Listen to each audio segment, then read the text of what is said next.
When you don't know where to go to, why don't you go where fashion sits? Putting on the Ritz.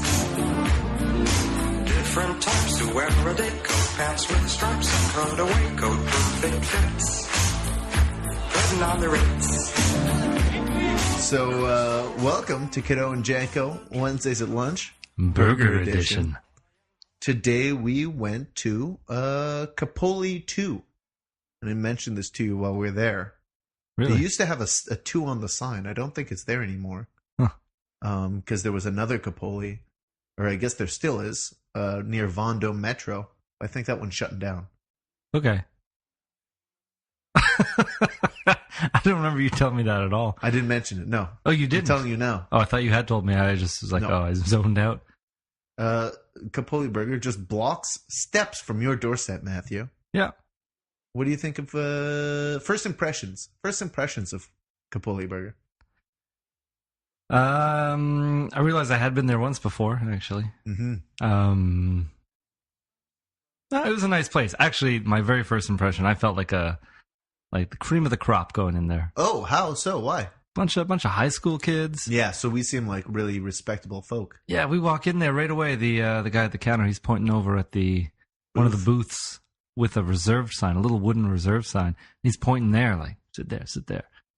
I was like, okay, I sat there. You even looked back because you were heading up front. You were going to sit at the stools. I was ready to sit at the stool because I saw reserved on all the tables.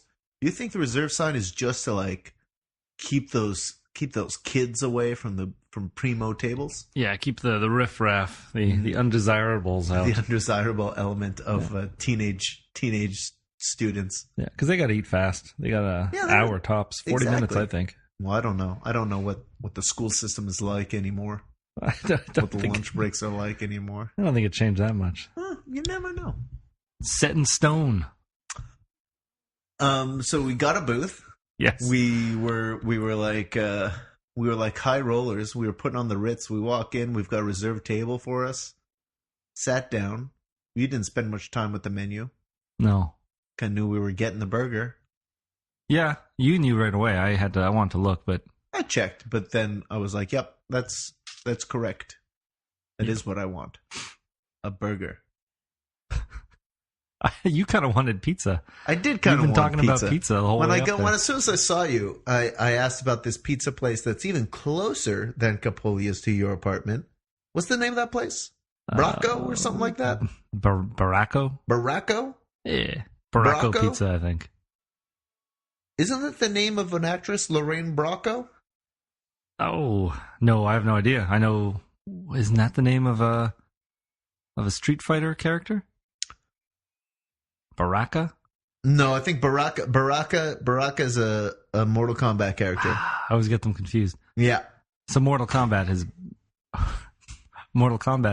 Baraka? Yeah. He's got like big teeth. I think swords come out of his wrists or something. He's electric, isn't he? No, that's Blanca. Oh, I'm thinking of Blanca. Blanca is the big green Brazilian monster that's kind of electric. Ooh, and I don't even know if I know of a Baraka. He's got big sharp teeth, and he's a man with, I think, swords that come out of his wrists. Not long swords. I guess I shouldn't speak of things I know very little about. Well, I'll show you Baraka and Blanca later. Doesn't matter. Doesn't matter. So I was asking you about this pizza joint. Well, you didn't have much to say about it, other than it's expensive, and it's not what you want. Yeah, I don't know. It seems very very posh. Ooh. It's too posh for you. What does that mean? They got candles? I just wanted to say the p in the pop filter. See if that worked out. Just check how your pop filter's doing. Yeah.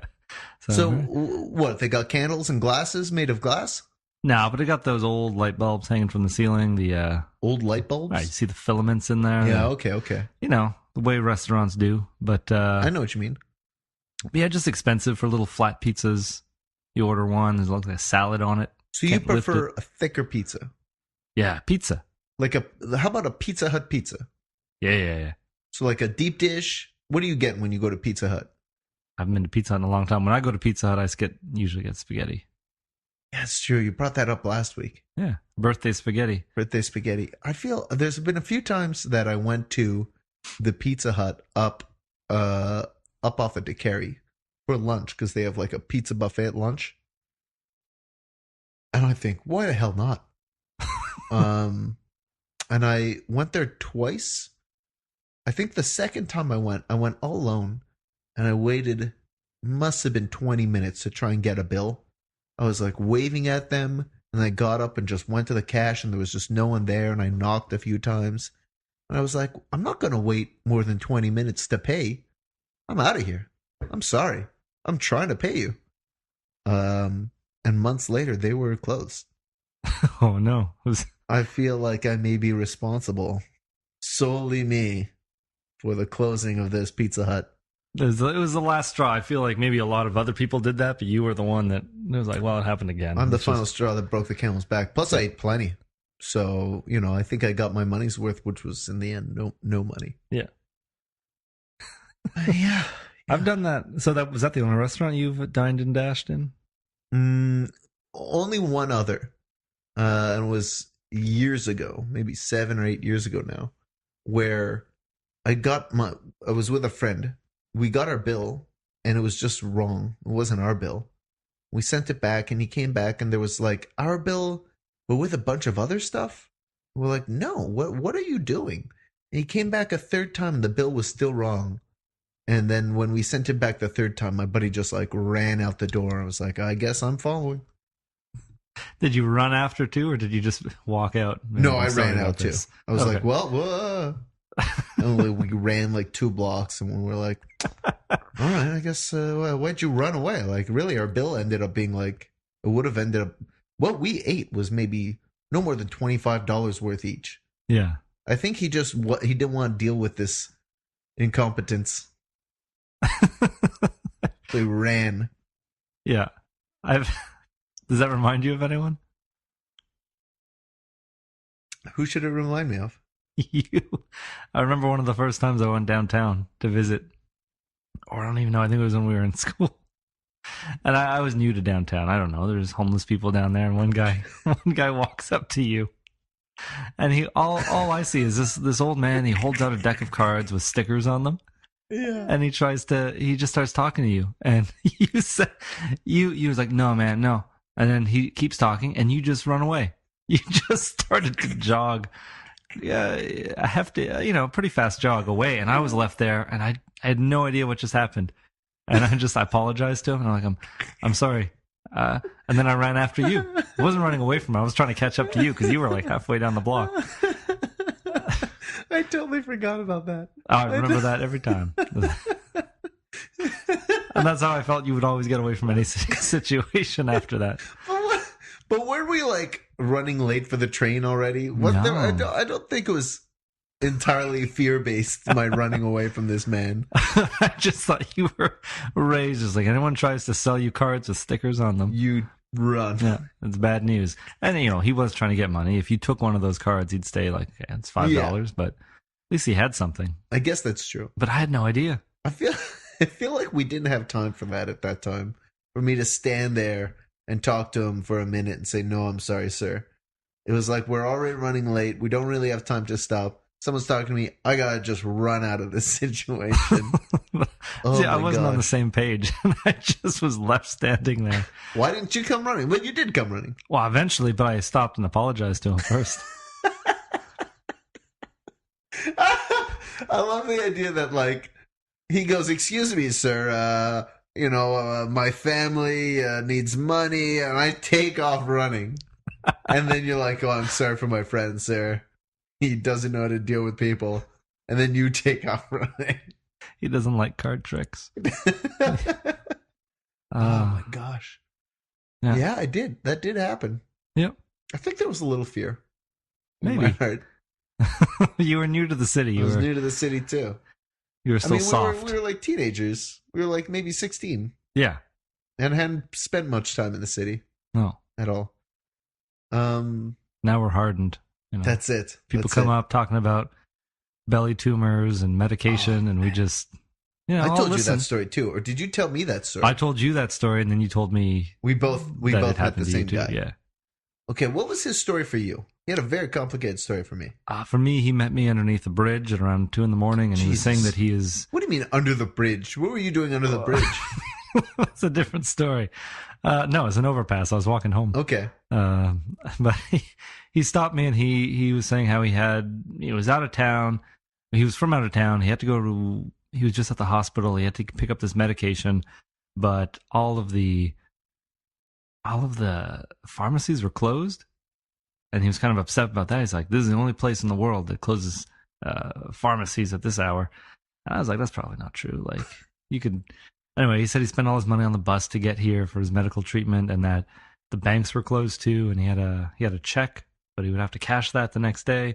And he wanted me to lend him like $300 so he can go back to the hospital, I guess, and get medication. I don't really know, but... Okay, I'm assuming he probably used the same, if not a very similar story on me.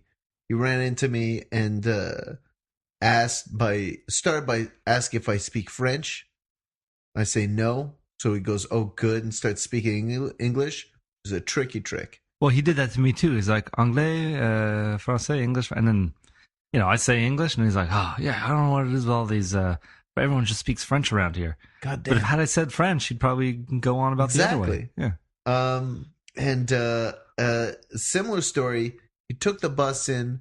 He was going to a hospital. He had to get some kind of medication in the meantime, but the hospital didn't have room, so he was in a hotel, and he had a daily voucher. His voucher he wanted to use on a medicine, but he couldn't use the voucher outside of the hotel. The food, for whatever reason, he couldn't eat it because of his tumor on his stomach, and he lifts his shirt and shows me something. I'm like, whoa, Jesus Christ. That was my reaction. Jesus Christ, it's all right. Just put your shirt down. Well, I couldn't deal with. I mean, I don't want to see it to begin with. But it was also surprising. Yeah, it was shocking when he showed me because he was just talking. I thought I was like, okay, I know what he's doing. I'm going to hear him out for a couple minutes before I politely interrupt and say, I'm sorry, I can't do it. But then he lifts his shirt up and he's got a volleyball. Under his skin. I don't remember how big or gross it was. It was like the size of a volleyball. I was like thrown off by like a guy's talking to me. I don't know who he is. He looks sketchy. He's taking his shirt off. It was all like, what's going on? Yeah. And it sort of ends with like him asking for way more money than you expect from this guy. And he's asking for my phone number. And I'll lend him $300 and I'll get it back first thing in the morning. No way. I've also seen this guy since starting to scam with other people. I've told other people, don't listen to him. Because he's obviously not just missing some medication. It's been years. Yeah. He could have gotten it by now. Yeah. He's not repaying these people night after night that he's asking for $300 for. No way, no how. No. And he's always one day away from the $300 he needs. Yeah. Seems impossible. Well, he's always saying he's going back home the next day. He's taking the bus. He's never going anywhere. He's not. He's staying. For me though, he wasn't just going back home. He had just gotten into town. Okay. Other side of that same story, I guess. Yeah. It's all one story, minor variables, I guess. He changes it up. But he needs to change the location because if he's in the same place, people are going to recognize him. Exactly. And he's tried me again before. I'm just like, no, man. Sorry, man. I'm not giving him no time of day. Yeah. Yeah, I remember I was starting to get cautious. I had my foot propped up. I thought it was because he kept getting closer to me when he was talking to me. Man. And at one point, I said, "I'm sorry, I can't." And he's like, "So you're not going to give me anything?" And I'm like, "No, I don't have anything to give you." It's like I didn't have much money. I think all I had on me was, I think I told him I only have $10, and I don't get paid again until a few days from now. Sure. And he's like, "Well, $10 is fine." And it's like, "No, I only have $10. Like I'm keeping that. I need my $10." And then he's like, so I'm going to get nothing. And I'm like, no. And then he just walked away. I mean, that's very normal, sir, for me to not give you my money because I made my money and I need my money for my things. So no, I'm not going to give you all my money. No. Very strange. Very strange. Like, I'll see Hollywood every now and again. I feel like I see Hollywood often enough that like I can't just like pretend I didn't see him. You know what I mean? Yeah. So, like, maybe 2 weeks ago, I saw Hollywood, and, like, from, like, maybe 10 feet away, he's like, my brother from another mother, how you doing today? I'm like, I'm doing good, Hollywood, how you doing? He's like, can you spare some change? I'm like, sorry, Hollywood, I'm going